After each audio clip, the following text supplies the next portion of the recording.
Bonjour les gens, j'espère que vous allez bien. Donc aujourd'hui on va parler de ma vie, voilà, je sais les gens kiffent qu'on parle de nos vies. Donc je vais revenir sur mon parcours scolaire, parce que j'ai plus ou moins mes bulletins de notes en tête, je me rappelle parfaitement de l'élève que j'étais et je pense que c'est le type d'élève à qui j'aurais mis des claques. Donc on va revenir sur mon parcours scolaire, voilà, vous allez tout savoir de ma vie si ça vous intéresse. Moi il faut savoir qu'au primaire j'étais plutôt un bon élève, je faisais partie de ce qu'on appelle les têtes de classe. J'étais pas le meilleur, j'étais pas le plus mauvais. J'aimais particulièrement une matière, plus que toutes les autres.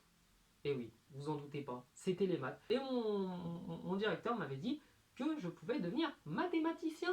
Fort heureusement, plus tard, ceux qui me connaissent dans la vie de tous les jours savent que je suis tombé sur Monsieur Gualard.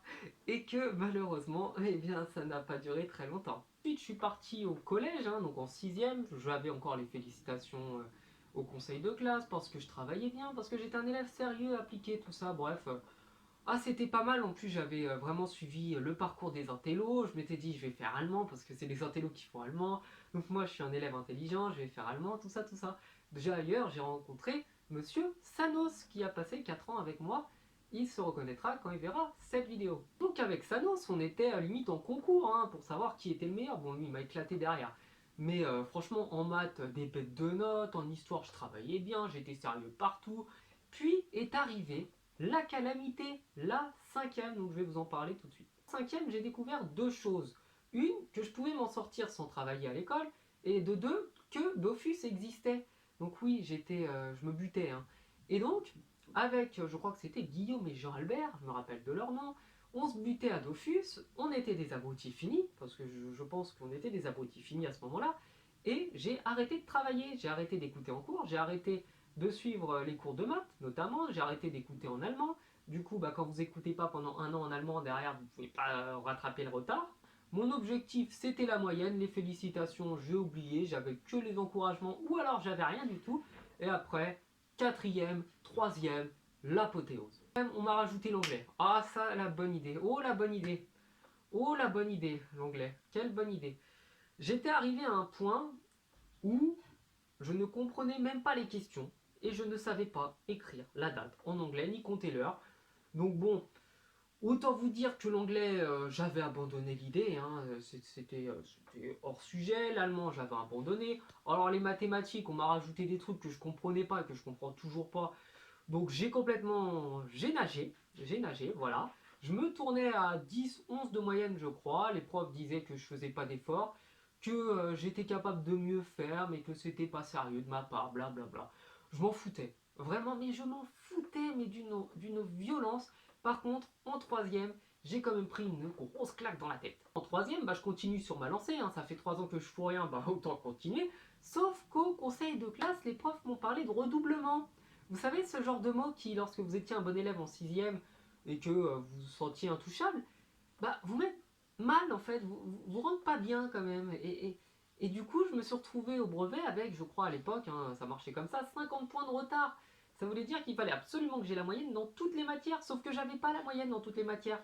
Donc j'ai paniqué et je me suis mis à bosser et j'ai réussi à avoir mon brevet sans me fouler.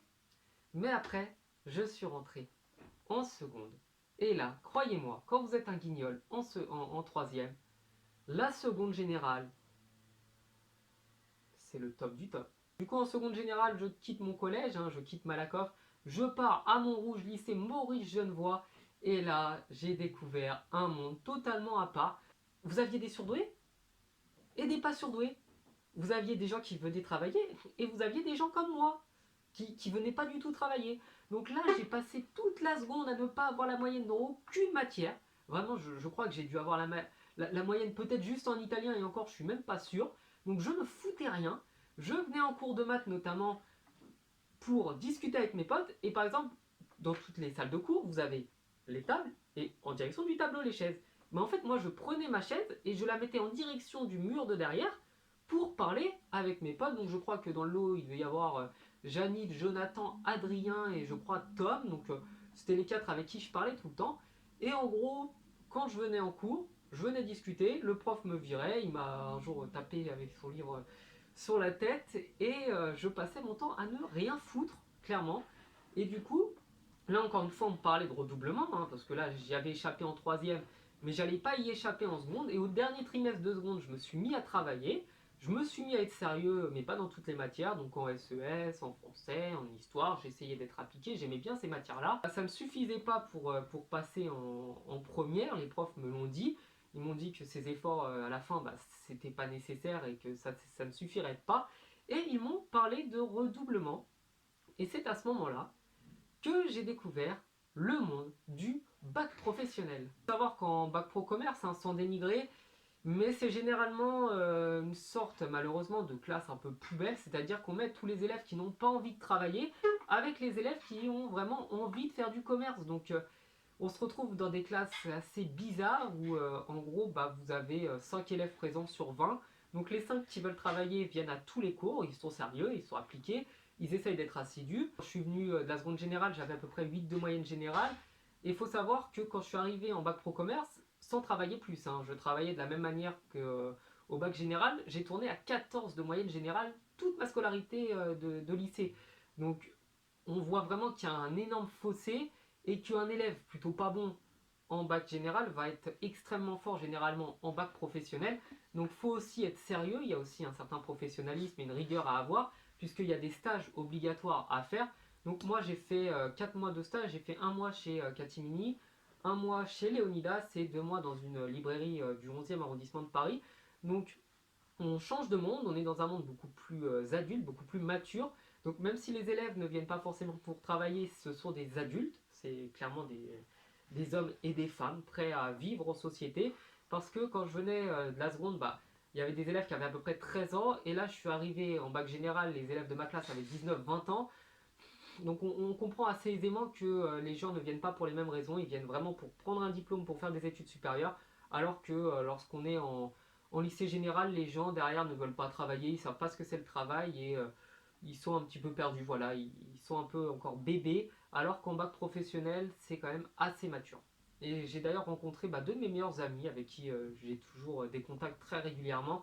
Donc le bac pro, faut savoir que c'est un bac qui est mal vu par les gens, alors qu'en fait il permet beaucoup d'opportunités, il vous permet de travailler directement après votre bac alors qu'un bac général ne vous sert quasiment à rien.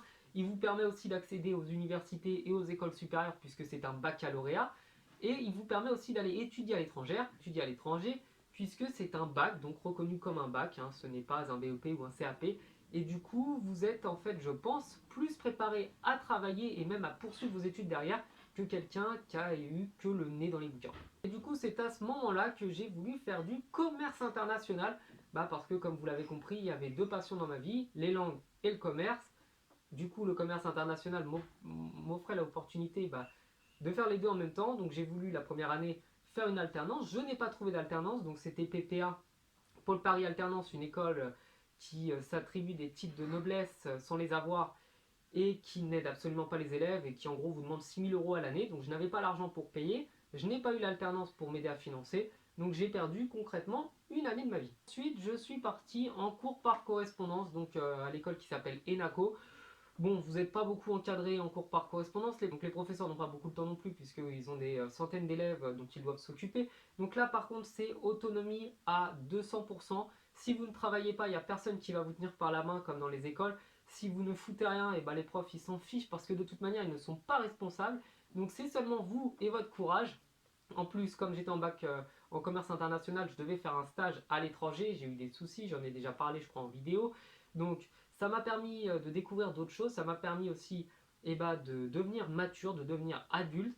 Donc les cours par correspondance m'ont permis d'obtenir en 2018 un BTS. Du coup, maintenant, là, au moment où vous verrez cette vidéo, je vais peut-être partir à l'étranger, je vais voir ce qui peut se faire en espérant trouver mieux qu'en France, parce que la France est assez compliquée lorsque vous n'avez qu'un BTS. Vous connaissez maintenant toute ma vie, toute ma scolarité.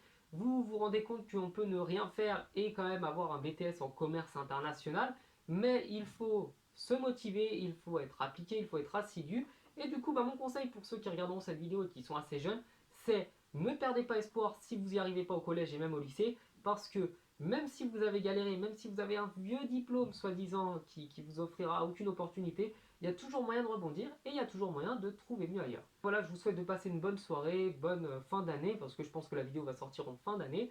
Et je vous dis à la prochaine, portez-vous bien, ciao.